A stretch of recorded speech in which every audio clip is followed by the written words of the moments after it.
subscribe and share them, and hit that like button for me. Hey everybody, it's Matt with Everwhere Auto Repair. Today what we've got going on is I'm going to be replacing the lower control arms on a SCION XB. If you look on all data or on the internet or any of the places, everybody makes a big deal about doing these lower control arms. I have a feeling that we're going to take a lot of the mystery out of it and make it real easy for you guys. So that's the main thing. I think that's the only thing I've got going on today, is just doing the control arms. I could not source both control arms from AutoZone, so I'm going to go to AutoZone for one control arm, and then I think Parts Authority for the second control arm, because I don't feel like waiting. So we'll pick it up at the parts store. All right, so I just dropped off the customer. He came and brought his car to me, and then I took him home. He is a friend of mine, and so that's why I let him come to actually my house. So I'm going to be doing it at my house. Right now what I'm doing is driving a manual transmission, so that's why I'm jumping this phone back and forth. Right now I'm going to AutoZone to get one control arm, and then I'm going to Parts Authority to get the second control arm, and then I'm gonna show you guys how it's done. All right, so we got the SCION in the driveway, and I'm gonna show you how we're gonna get these bolts out. The first thing is that we got a 17 up here that I'm gonna set my ratcheting wrench on, or you could just do whatever box end wrench. This wrench is going to wedge in somewhere in here, and it's gonna stop that bolt from spinning. And then on the bottom, we've got another 17, this one right here, and that is the bolt for that nut. Now I'm gonna take my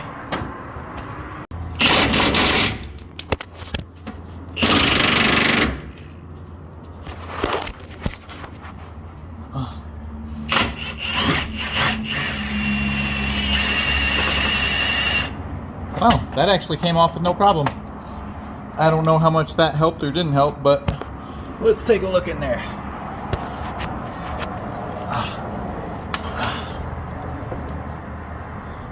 Huh. Bolt right there. Let's see if it's hand tight. Boom. Okay. I'm not even sure if I needed that wrench. Now, you don't really care about that back bolt, right? You care about this one. This is the one that's causing you trouble. So let me help you. Now this bolt right here, this is the bolt that everybody has trouble with. This bolt is blocked by this oil pan right here. Now I'm going out of order right now because I know that this is what you came for, and that this is the answer to the solution. I mean, you can figure out how to take off the ball joint and all this other stuff. I'll do that stuff next. I'll show you guys that still. But this is the pickle that everybody seems to not really understand. And you're gonna see right here, it's not really a big deal. I've got a paver right here, just as a flat surface to go against the bottom of my motor. But honestly, like, if you're on a good solid part like this, then it's not a big deal to just put the jack straight onto the engine or the transmission, or I think that's where they meet. It's if you're gonna jack it up at the pan, that's not really good. Okay, so we're just gonna jack it up slow and just be, you know, like, pay attention. Don't just go jacking it up super fast, super crazy. Pay attention, make sure that you're still supported by your jack stands. Now, right now, what just happened, we just came off of this jack stand right here. All right, so we've got this paver between the motor and the jack to give it a bigger surface area so that we don't crush our oil pan. And then this is a 19, and we push the motor up enough so that hopefully this will clear. Now on the driver's side, it will definitely clear on that side, but I'm not so sure about this side. Might have to disconnect the engine mount in order to get it off, but we're gonna find out right now.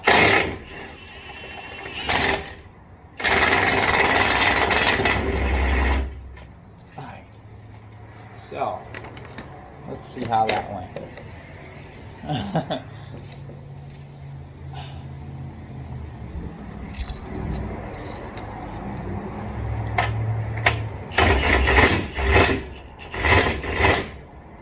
Quit doing that. Alright, so now we've got our thingamajig, our socket wedged in there. And that is where the big pry bar comes in. Hopefully this will work, we'll see right now.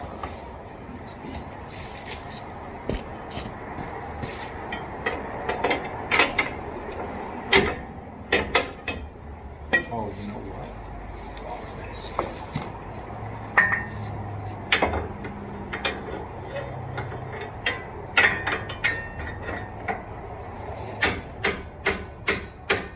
Yeah, see, it's actually not on there that hard. It's just more than I can get with my hands.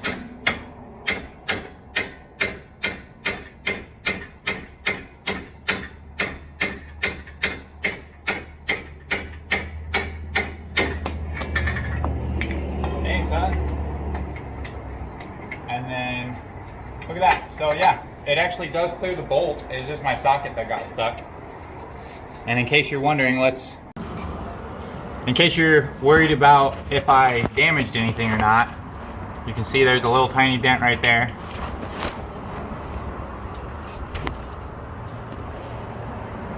No damage. It's not a big deal. Just got my socket stuck. Alright, so I showed you the part that everybody gets hung up on, and now I'm going to go ahead and just do the rest of the job, and hopefully nothing bad happens. Alright, so now this thing is just about to come out. The way I got it the rest of the way out is the same way that I just got my socket out. I just stuck it in here, took my hammer, boop, tapped it out. And that's how I'm gonna get that out, and that's how I'm gonna get that out. And then I'm gonna take this ball joint off. Can we see the ball joint? There's the ball joint. All right, on this ball joint, there's a clip right here. Watch your eyes. Oh, I guess I better look at it closer and see what the deal is.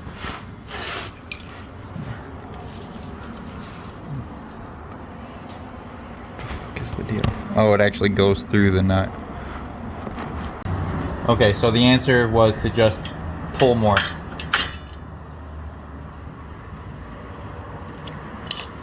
Now, I'm going to get a ratcheting wrench up in here, start taking this castle nut off. Okay, you see how I've got it on there? It is a 19 millimeter. I'm gonna set you down so I can break her loose and then spin it off for the camera.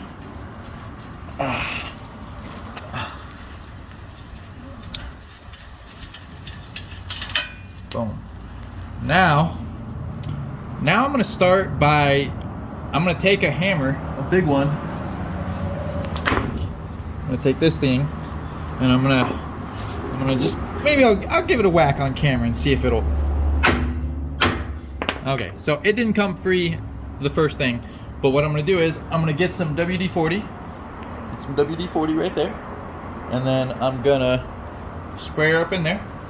I'm gonna hit it with a hammer. I'm gonna use a big pry bar, and I'm just gonna keep going at it until it comes out. Okay, here's how I got the ball joint to come loose. I took this pry bar, I wedged it up in there, I sprayed some WD-40 up in there, and then I laid right here with my head facing that way. I took my hammer and I wham, wham, wham, and the thing just boop, came right out. And then something I already did is I took that bottom sway bar link bolt out. I didn't get sway bar links, so I'm gonna have to go and get those. But now you can see this is loose, even though it doesn't look like it.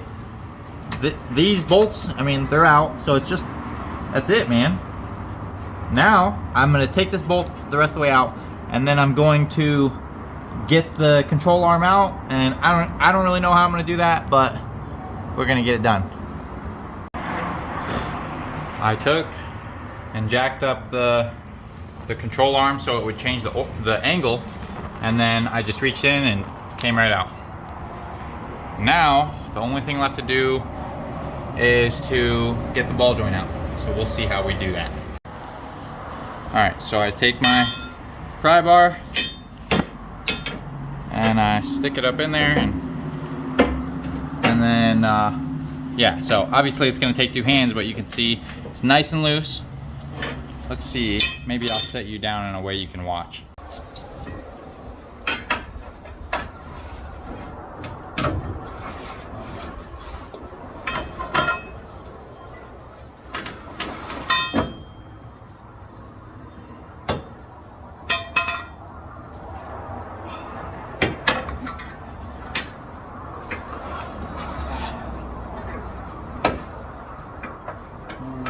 Oh, watch this. Boom, right there. You guys like that? Little foot action? Yeah, you like that. Now, so this is all loose. Let's just get it loose from. The first thing that I did with my pry bar is I came in on the front part and I pried that loose. Now I'm gonna take a hammer and I think I'm gonna hit the end right there. Okay, I didn't hit it with a hammer. I just pried this down more, and I think I'm about to get it off on camera for you guys. Psych. No, I'm gonna have to sit here and pry that end out also, but it's acting like it wants to come out, so we'll see. All right, the way I got it out, I laid down on my side right here, I took my hammer and I whoop, hit it out. Okay, new part, old part. This was stuck in there, but it seems to not have too much trouble going in there. I mean, it's literally just like right in there. That's right in there. That's right there. It's not gonna be that hard. So I'm just gonna shut the camera off for a second, and it's loosey-goosey in there, so I just have to line up the bolts. I don't really think that this is how it always is. I would imagine some of you guys might have more trouble than this getting this stuff to fit, but this seems to just go right in. And then also I was afraid maybe it's smaller than this, but I set them right next to each other and they're the same exact size. So that's cool. A little bit, pretty easy to get off actually, and not that hard to get in. The first thing that I got in was the ball joint, and got the castle nut on there. I'm not gonna tighten it down just yet. The next, I'm gonna take that jack, put it back over here, and lift this engine up enough so I can get that bolt in right there. Okay, so the front bolt is in, the ball joint is in, and the rear nut and bolt are in. Getting it in there and getting the stuff lined up to put the bolts in. I mean, I just used the jack. I used the jack, a hammer. I used the jack, a hammer. I used the big crowbar, and that's it. And if you're kind of like, okay, if you needed me to show you exactly how I did it, you should probably hire a professional. I'm serious, okay? You guys got to understand, I'm a mechanic. I'm not a professor. I'm not out here to train everybody how to work on cars. I'm just making videos about what I'm doing. Now, somebody was complaining about how I didn't show them how to take a CV axle out of a Honda Civic. A couple people, actually, the only comments on that video were about people saying that I should have shown them exactly how I took it out. Now, here's the thing about that. I explained what I did in the comment. I just said, hey, it's so simple, that's why I didn't include it in the video. I just wiggled the crap out of it. That's all I did. Now look, if you've never taken a CV axle out before, fine, okay? Fine, but when I tell you, hey, just do it, just pull on the thing, just wiggle it, there is no trick to it, dude. Go look up on the internet. Everybody says the same thing with those Hondas. I know a guy who's a Honda Master Tech at a dealer, and I asked him, hey, what's the best way to do this? He said there ain't nothing to do it. Ain't nothing to it but to do it. Okay, like, cause I had a Honda that I replaced the transmission on before I started doing YouTube, and I could not get the dang CV axle in, and I sat there and fought with it, and I couldn't get it in. He came over and he just bloop, bloop, bloop, wiggled it in. Okay? If you can't figure out how to do the most basic stuff, don't get mad that my free video didn't, you know, spoon feed you applesauce. Okay? Why don't you just hire a pro if it's really that big of a deal? This stuff's not for everybody. So I hope this video helped you guys. If you could, go ahead and leave a comment below. Go ahead and like and subscribe if you haven't already. Keep an eye on the hill, guys.